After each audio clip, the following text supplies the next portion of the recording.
வணக்கம் தோழி, நலமாக இருக்கீங்களா? இந்த பதிவில் நம்ம என்ன பார்க்க போகிறோம்னா, ரொம்ப நாளாக குழந்தைக்காக ட்ரை பண்ணிகிட்ருக்கீங்க. ஆனால் ஏதோ ஒரு காரணத்துக்காக உங்களுக்கு வந்து குழந்தை வந்து தள்ளி போயிட்டே இருக்குது. எவ்வளவோ ட்ரீட்மெண்ட் எடுக்கிறோம், இல்லை வீட்லேயே நம்ம எவ்வளவோ ரெமிடிஸ் எடுக்கிறோம். அப்போ கூட எனக்கு வந்து ப்ரெக்னென்சி பாசிட்டிவ் ஆக மாட்டேங்குதுன்னு சொல்லக்கூடிய தோழிகள், வீட்டில் நீங்கள் செய்யக்கூடிய சில வேலைகளில் ரொம்பவே கவனமாக இருக்கணும்.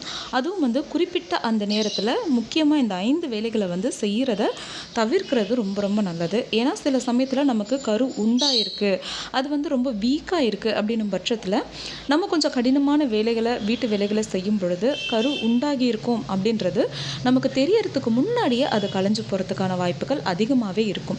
அந்த மாதிரி தொந்தரவுகள் நமக்கு ஏற்படாமல் இருக்கணும்னா இந்த 5 விஷயங்களை மட்டும் நான் சொல்கிற நேரத்தில் செய்யாமல் இருந்தோம்னாலே அதிலிருந்து நம்மளால் தற்காத்து கொள்ள முடியும். அது என்ன அப்படிங்கிறத இந்த வீடியோவில் பார்க்கலாம். வீடியோ பார்க்குறதுக்கு முன்னாடி இன்னும் நம்ம சேனலை சப்ஸ்கிரைப் பண்ணலாம் பண்ணிக்கோங்க தோழி. கர்ப்பம் தொடர்பான இந்த மாதிரி இன்னும் நிறைய விஷயங்களை நீங்கள் தெரிஞ்சுக்க முடியும். இப்போ நம்ம வீடியோ பார்த்துடலாம். முக்கியமாக வீட்டு வேலைகள் வந்து பெண்கள் வந்து தாராளமாக செய்யலாம். அதுலேயும் வந்து ப்ரெக்னென்சிக்கு பிளான் பண்ணக்கூடிய பெண்கள் நல்லா வெயிட்டு தூக்கணும். இதெல்லாம் வந்து நம்ம வீட்டில் இருக்கக்கூடிய பெரியவங்க வந்து நமக்கு சொல்கிற விஷயம்தான். இது 100% உண்மைதான். ஆனால் இது வந்து நல்லா வலிமையோட கருப்பை இருக்கக்கூடிய பெண்களுக்கு ரொம்பவே உகந்ததாக இருக்கும். ஆல்ரெடி நம்ம கருப்பை ரொம்ப வீக்காக இருக்குது அப்படின்னும் பொழுது பீரியட்ஸ் டைம்லேயோ அல்லது நாள் தள்ளி போகிற சமயத்துலேயோ நம்ம ரொம்ப கடினமான வேலைகளை செய்யும் பொழுது இன்னும் கொஞ்சம் நம்ம கருப்பைக்கு வந்து அழுத்தத்தை கொடுத்த மாதிரி இருக்கும். இது நமக்கு கரு உண்டாகாமல் போகிறதுக்கு முக்கிய ரீசனாக வந்து அமைஞ்சிடும். சரி, அப்படி பார்க்கும்பொழுது உங்களுடைய பீரியட்ஸ் டைமில் ஃபஸ்ட்டு செய்யக்கூடாத வேலைகள் என்னென்ன அப்படிங்கிறத பார்த்துடலாம். நீங்கள் பீரியட்ஸ் ஆகிருக்கீங்க அப்படின்னும் பொழுது ரொம்ப லாங் ட்ராவல் பண்ணுறதை அவாய்ட் பண்ணிவிடுங்க. பப்ளிக் டாய்லெட் யூஸ் பண்ணுறதையும் கண்டிப்பாக வந்து அவாய்ட் பண்ணிவிடுங்க. ஏன்னா இது ரெண்டுமே நமக்கு இன்ஃபெக்ஷன்ஸை ஏற்படுத்துறதுக்கு நிறைய வாய்ப்புகள் இருக்குது. அடுத்ததாக பீரியட்ஸ் டைமில் ரொம்ப ஜங்க் ஃபுட் எடுத்துக்க வேண்டாம்.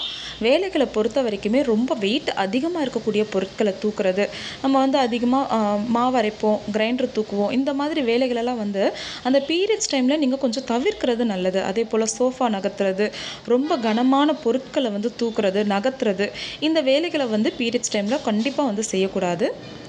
அதெல்லாம் ஒன்றும் இல்லை சிஸ்டர், நான் பீரியட்ஸ் டைமில் கூட ரொம்ப ஹெல்த்தியாக தான் இருப்பேன், எனக்கு எந்த பெயினும் இருக்காது அப்படின்னு சொல்லக்கூடிய தோழிகள் கூட பீரியட்ஸ் டைமில் நீங்கள் கொஞ்சம் வேலை செய்கிறத கொஞ்சம் குறைச்சிக்கிறது தான் நல்லது. தவிர்க்க முடியாத சூழ்நிலையில் எதுவும் பண்ண முடியாது. ஆனால் உங்களால் தவிர்க்க முடியும், இந்த 2 நாளைக்கு உங்களால் வேலை செய்யாமல் இருக்க முடியும்னா தாராளமாக நீங்கள் அதை வந்து பயன்படுத்திக்கோங்க.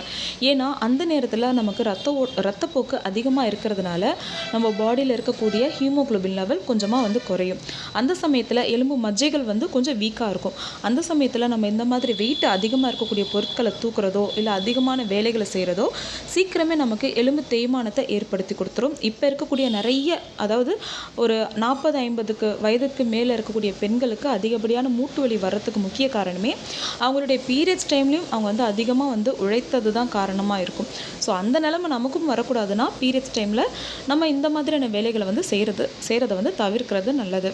அடுத்தது, உங்களுக்கு வந்து பீரியட்ஸ் டேட் வரப்போகுது, ஒரு 5 days இருக்குது, இல்லை பீரியட்ஸ் டேட் தவறிடுச்சு, நாள் தள்ளி போயிருக்கு அப்படின்னாலும் கண்டிப்பாக வெயிட்டு எக்காரணத்து கொண்டும் தூக்காதீங்க.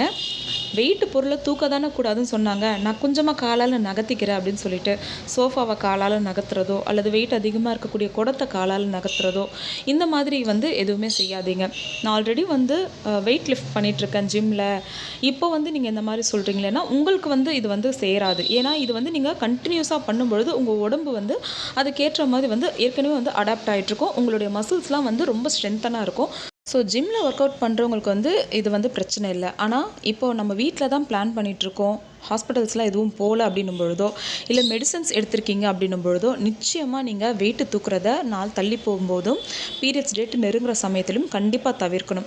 சும்மா ஒரு குடம் தூக்கி கீழே வச்சுட்டேன் அவ்வளோதான் அப்படின்னா இது வந்து பெரிய ப்ராப்ளம் கிடையாது. ஆனால் தொடர்ச்சியாக 4 குடம் தூக்குறது, 5 குடம் தூக்குறது, தூக்கிட்டு ரொம்ப தூரம் நடந்து போகிறது, வெயிட்டு தூக்கிட்டு படி ஏறுறது, இந்த மாதிரி நம்ம வேலைகளை செய்யும் பொழுது கண்டிப்பாக இது கரு கலைப்பிற்கு ஒரு வழியை ஏற்படுத்தி கொடுத்துரும். ஏன்னா உங்களுக்கு வந்து கரு அப்போ தான் பதிய தொடங்கியிருக்கு, ரொம்ப வீக்காக இருக்குது கரு அப்படின்னும் பொழுது நீங்கள் இந்த மாதிரி வெயிட்டு தூக்கிறதோ படி ஏறுறதோ நீங்கள் செய்யும் பொழுது அந்த கருப்பதித்தலுக்கு அது வந்து ஒரு தொந்தரவை ஏற்படுத்தி கருப்பதித்தல் நடக்க விடாமல் அது வந்து பீரியட்ஸாக நமக்கு வெளியே வரத்துக்கு நம்மளே ஒரு வாய்ப்பை கொடுத்த மாதிரி ஆகிடும். அதே போல் ஆல்ரெடி நீங்கள் ஸ்கிப்பிங் பண்ணிகிட்ருக்கீங்கன்னா இந்த பீரியட்ஸ் தள்ளி போகிற சமயத்துலேயோ இல்லை நாள் தள்ளி போகிற சமயத்தில் ஸ்கிப்பிங் பண்ணுறத தவிர்த்துறது நல்லது. வேகமாக ஓடுறது, ஜாகிங் பண்ணுறது இதெல்லாம் கொஞ்சம் அவாய்ட் பண்ணிக்கிறது நல்லது. அந்த 10 டேஸ் ரொம்ப நீங்கள் கேர்ஃபுல்லாக இருந்துக்கணும். அதே போல் கணவன் மனைவி இணையறதா இருந்தால் கூட இந்த 10 நாளை வந்து நீங்கள் விட்டுருங்க. அதாவது உங்களுடைய பீரியட்ஸ் டேட்லேருந்து பிஃபோர் ஒரு 5 டேஸ், ஆஃப்டர் ஒரு 5 டேஸ் நீங்கள் வந்து இணையாமல் இருக்கிறதும் வந்து நல்லது. ஸோ இந்த விஷயங்களெல்லாம் வந்து அதிகமாக யார் ரொம்ப முக்கியமாக ஃபாலோ பண்ணணும்னு பார்த்தீங்கன்னா, ரொம்ப வருஷமாக நீங்கள் குழந்தைக்கு முயற்சி செய்கிறீங்க, இல்லை கருப்பை வந்து வீக்காக இருக்குன்னு சொல்லியிருக்காங்க, இல்லை கரு நிற்குது ஆனால் கலைஞ்சு கலைஞ்சு போயிடுது, நாள் தள்ளி போகுது ஆனால் பீரியட்ஸ் ஆகிடுது, இந்த மாதிரி பிரச்சனை இருக்கிறவங்க கண்டிப்பாக இந்த விஷயங்களை ஃபாலோ பண்ணணும்.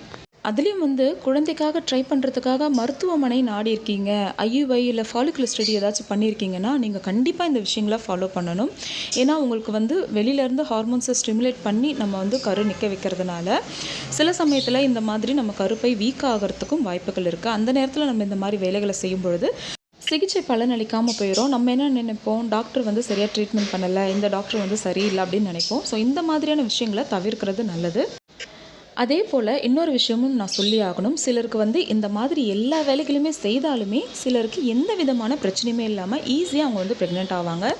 அது எப்படின்னு பார்த்தீங்கன்னா, ஒரு ஆரோக்கியமான கருமுட்டை, ஒரு ஆரோக்கியமான கருப்பையில் ஒரு ஆரோக்கியமான விந்தணுவோடு இணைந்து உருவாகக்கூடிய கரு எந்த பிரச்சனையாக இருந்தாலும் என்ன வேலைகள் செய்தாலும் கலையவே கலையாது. அது நல்லா ஸ்ட்ராங்காக வந்து நமக்கு பேபி ஃபார்ம் ஆகிடும். ஆனால் நமக்கு வந்து வீக்காக இருக்குது, ஸ்பெர்ம் வீக்காக இருக்குது, முட்டை வீக்காக இருக்குன்னும் பொழுது நம்ம சில விஷயங்களில் கவனமாக இருக்க வேண்டியது ரொம்பவே அவசியம். அதை தான் நான் இந்த வீடியோவில் சொல்லியிருக்கேன். வீடியோ பிடிச்சிருக்கோம் நான் நம்புகிறேன் தோழி. இந்த வீடியோ பிடிச்சிருந்துன்னா மறக்காமல் ஒரு லைக் பண்ணுங்கள். அடுத்த ஒரு நல்ல பதிவில் சந்திக்கலாம். நன்றி.